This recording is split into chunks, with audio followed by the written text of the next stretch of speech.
name is Tashana Ross, and this is my story. As I grew, the singing became more and more of who I was as a person. From me singing on it to being in recitals, my mom kept me in so many different places performing all throughout my life that this is my whole life story. So here's a poem actually that I wrote. I ended up meeting my husband. This was back in the mid-90s, and he just came out of the military, and I remember we just became best friends for the longest time. I mean, we met, fell in love, and we were together for about 3 years. And it wasn't until I got pregnant that he started to physically abuse me. And I remember, he would never beat me or hit me above, where you can actually physically see. So he would hit me on my chest, or he would strangle me, he would smother me, he would put pillows over me to try to suffocate me. And I remember the last time that he beat me right before he left,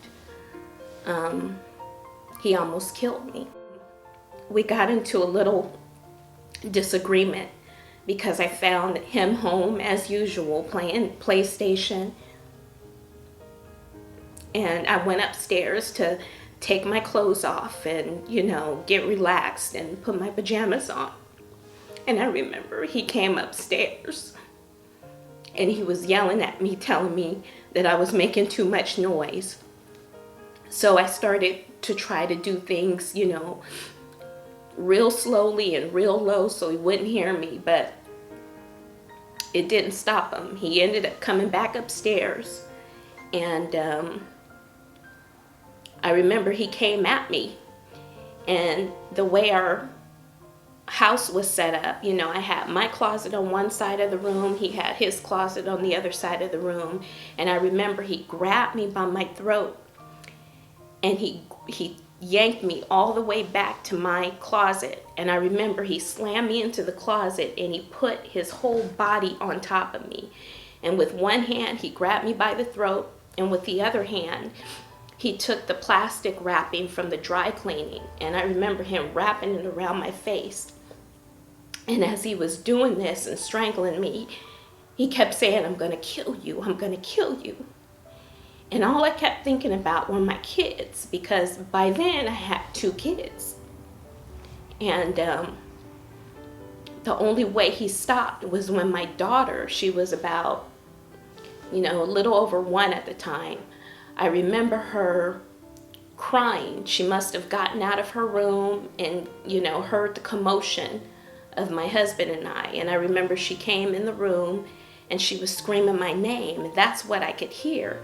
And I remember my husband looking back at her, and he's telling her, "Lexus, go back in the room, go back in the room. Mommy's okay, daddy's okay, go in the room." And then after that, he let go. And then he went and grabbed her and put her back in the bedroom and shut the door. And at that moment, I was able to get up and run to the phone. And as soon as I picked up the phone, I was trying to call 911. He came in the room and yanked the phone cord out the wall. And then he grabbed me, and I remember grabbing onto the bedpost. And he had my legs extended in midair. Holding me until he dragged me and dropped me down, and then he dragged me back into the closet where he did the same thing over. He grabbed me by the neck, he took that plastic and wrapped it around my face, and at that point I knew I was going to die. And I remember feeling myself literally going in and out of consciousness. I remembered seeing blackness, spurts of blackness. And at that moment, the doorbell rang, and I remember he was starting to loosen his grip, and he said, if you tell the police, if those are the police downstairs, if you tell them that I beat you, he said, it doesn't matter He said, nothing is going to stop him from coming back. He said, no restraining order. He said, they're going to put him in jail, but when he comes out, he's coming after me. And I believe that, because of the years that he showed me. I mean, from sleeping with a butcher knife under his pillow to dislocating my shoulder to roughing me up every chance he got. I believed every word of it. He went downstairs to open the door, and I was able to get up and go into the kids' room, and I barricaded myself in the room with the kids. And they actually had to have a police climb up to the second floor where I was to get into the window because I was shaking so violently, so bad from all of it. And I remember the police asking me,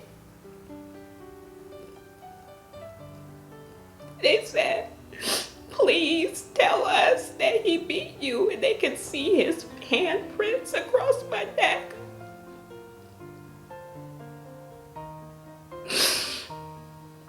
And I couldn't do it because I was so scared. I was so scared. So they didn't arrest him. They didn't arrest him, but they were upset with me. The police were upset with me because I wouldn't let them arrest him, but I knew, time and time again, he said, that he would kill me, my kids, and himself, and wouldn't give a second thought about it. So I believed him.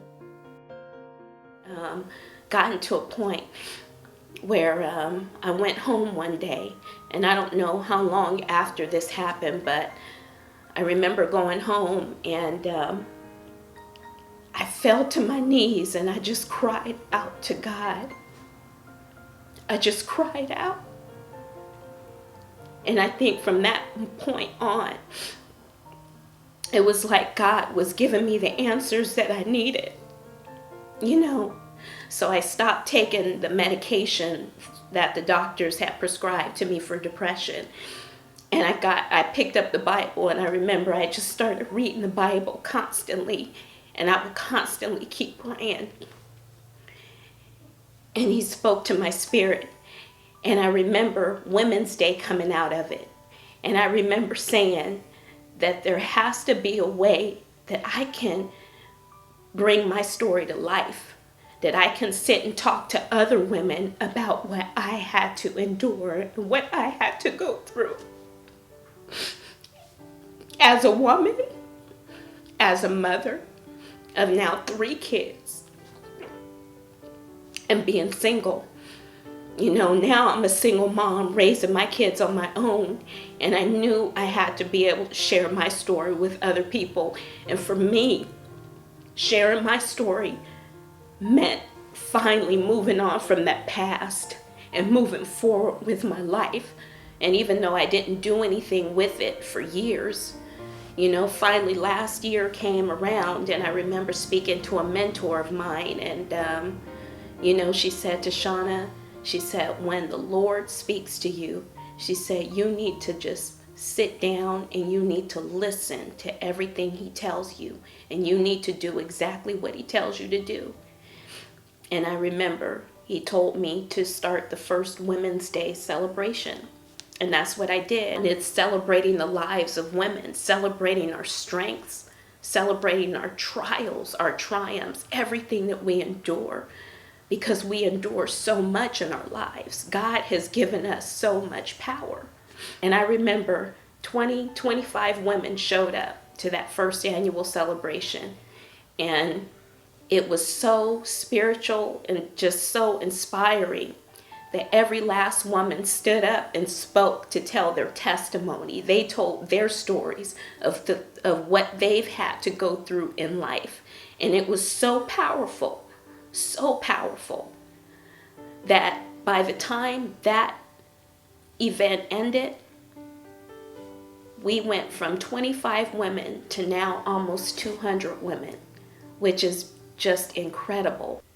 Women's Day, Courageous Women. This is something that's going to be around for a long time because it's here to inspire, empower, and encourage all women.